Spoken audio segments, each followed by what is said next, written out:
Pokémon Legends ZA's release date has been announced, and it is not what I would have expected.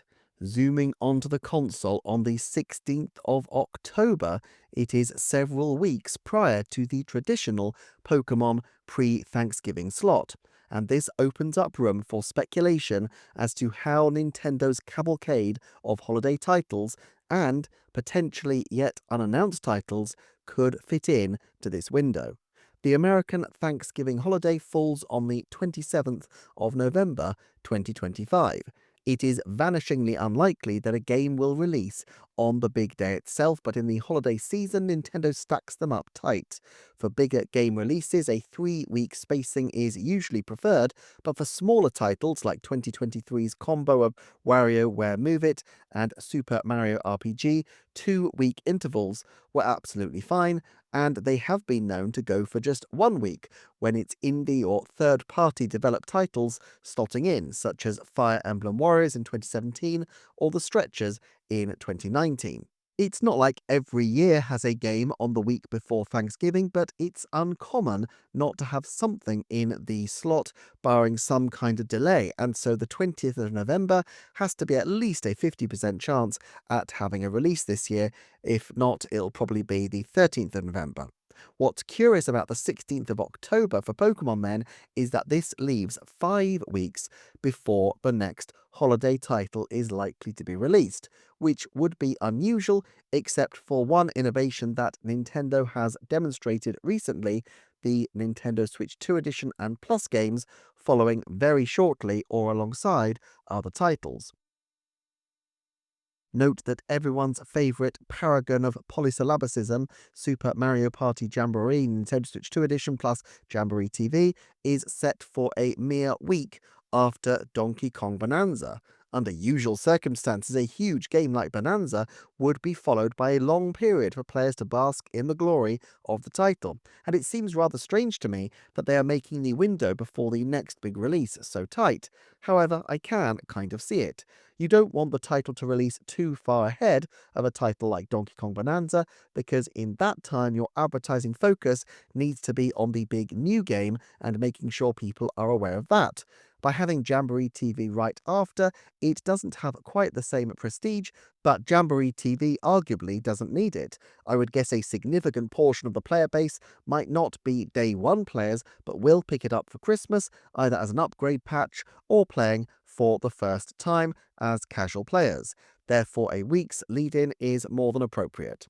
Pokémon Legends ZA is already its own Nintendo Switch 2 Edition game, and since these games will be released concurrently, it's possible that they won't want another Nintendo Switch 2 Edition title alongside, but in reality, I'm not sure they care all that much.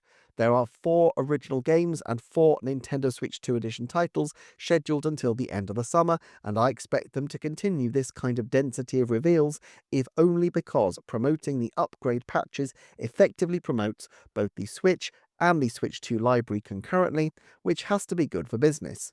I find it vanishingly difficult to imagine that we won't get at minimum Super Mario Bros. Wonder with a Plus game, and also perhaps one other Mario Plus game before the end of the year, Princess Peach Showtime or Mario and Luigi, both feeling like obvious candidates. So let's consider how all these games could tessellate.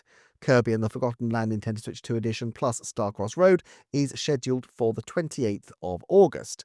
If Dragon Drive, which we know is scheduled for summer, follows the same rhythm as Donkey Kong Bonanza and Jamboree TV, then it may come just the week before Kirby, dropping therefore on the 21st of August.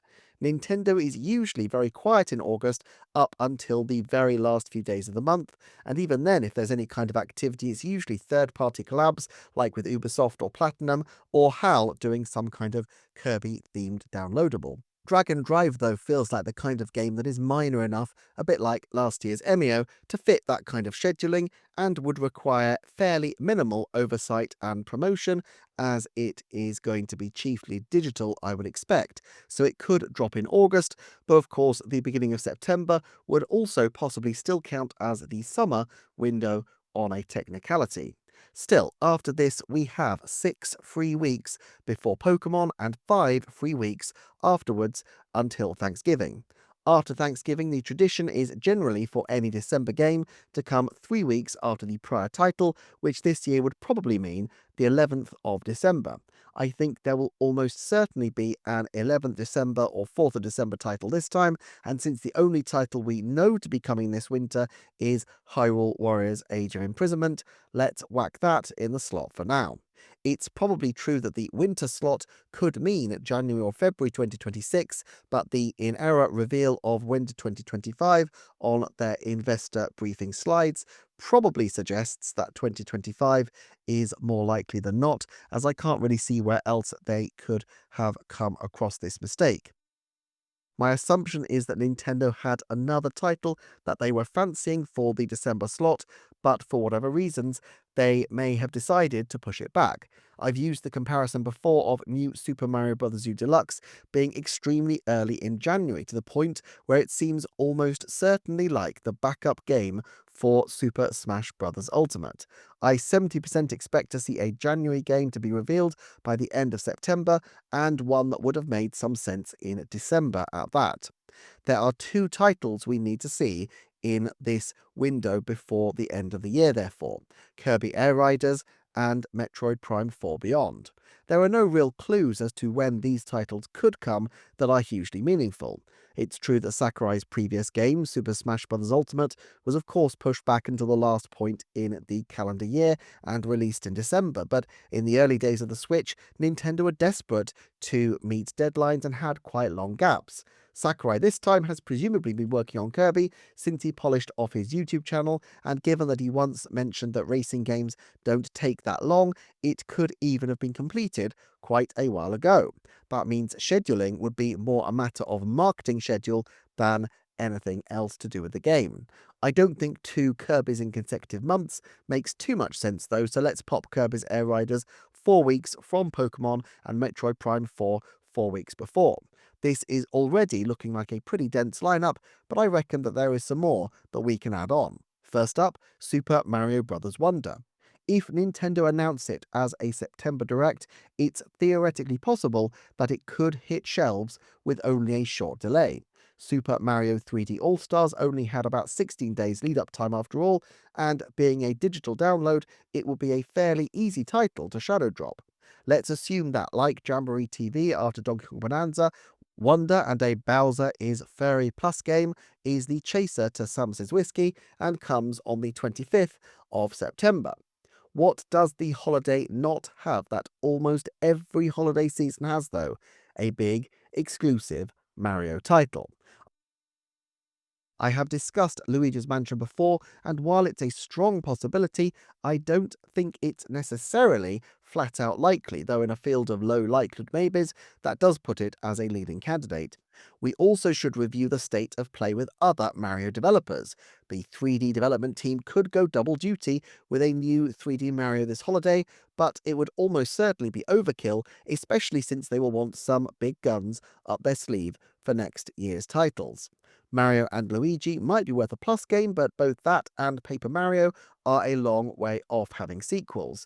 Camelot Software Planning have been quiet for a long time, but I don't see Mario Tennis as a winter game, given that it's long been a summer title, and it isn't exactly going to massively register on the Mario Richter scale. Dr. Mario isn't likely to wow, and we're certainly not due a new Mario Party, and as for a full-on new 2D Mario or Mario Maker, these seem very unlikely after EPD10 have just got done with Wonder. This leaves, to my mind, 3 Mario possibilities. One is, of course, Luigi's Mansion. Another is a combined Mario Sports title, which I've also discussed in a recent video, and which would allow Camelot to use their golf and tennis mechanics, Bandai Namco to add in baseball and volleyball, and would have the potential to create a major evergreen with the potential to shift 20 or 30 million units, whereas the individual sports collectively might have totaled only 10 to 15. I can see the logic, I just don't necessarily know that I see it for this holiday season. And the third option is something new. Well, it's been a long time since Mario had something truly new. Mario Kart Live Home Circuit was probably the last time, and before that, Mario plus Rabbids. However, given it is the Switch 2 launch year, and given that the mouse mode is so obviously ideal for creative pursuits, I think some kind of version of Mario Paint has to be a strong year one chance all the same. I think it will be more of a complete studio game allowing animation, music, and all sorts, but all the same, this would seem like an odd title to skip, and it would be very well placed for a September reveal as the big new title of the Mario Direct. Adding this into the gap allows us to push Kirby Air Riders into a later slot, and one more title that seems more and more possible in this period the more I think about it is Splatoon 3's Nintendo Switch 2 edition. I've got a separate video on the Patreon coming very soon where it was pointed out that there is some reason to think that there may be things added still to Splatoon 3, and the title seems like an absolutely ideal one to model the Switch 2's power and unique capabilities. If Splatoon 4 were coming in 2026, then clearly they would not want to do Splatoon 3 now, but I could see a logic for giving themselves another year or so to get the next Splatoon absolutely perfect, and they could buy themselves that time by putting Splatoon 3 on the system now with some modest add-ons. I still think on balance Splatoon 4 for 2026 is probably more likely than not, given the pace at which Nintendo have put out these games previously. Splatoon 3 only waited as long as it did because a huge chunk of the development team went over to support on Animal Crossing. But if Nintendo has a big 3D Mario and potentially a Zelda remake next year, as well as Tomodachi Life and a deep bench of AA franchises like Fire Emblem, Kirby and others, they may not need to rush the next Splatoon to market.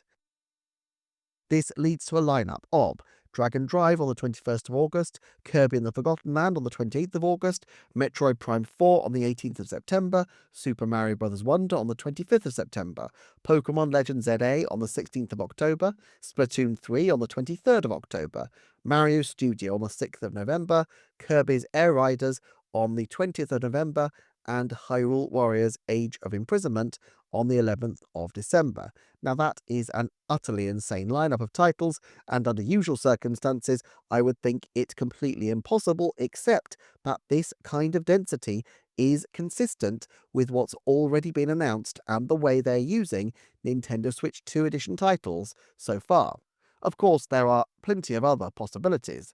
Given Yoshi's likely spotlight in the forthcoming movie, Yoshi's Crafted World seems like a good tip, although it is possible that such a title would go well in February or March, and a Princess Peach Showtime Plus game can surely only be a matter of time as well.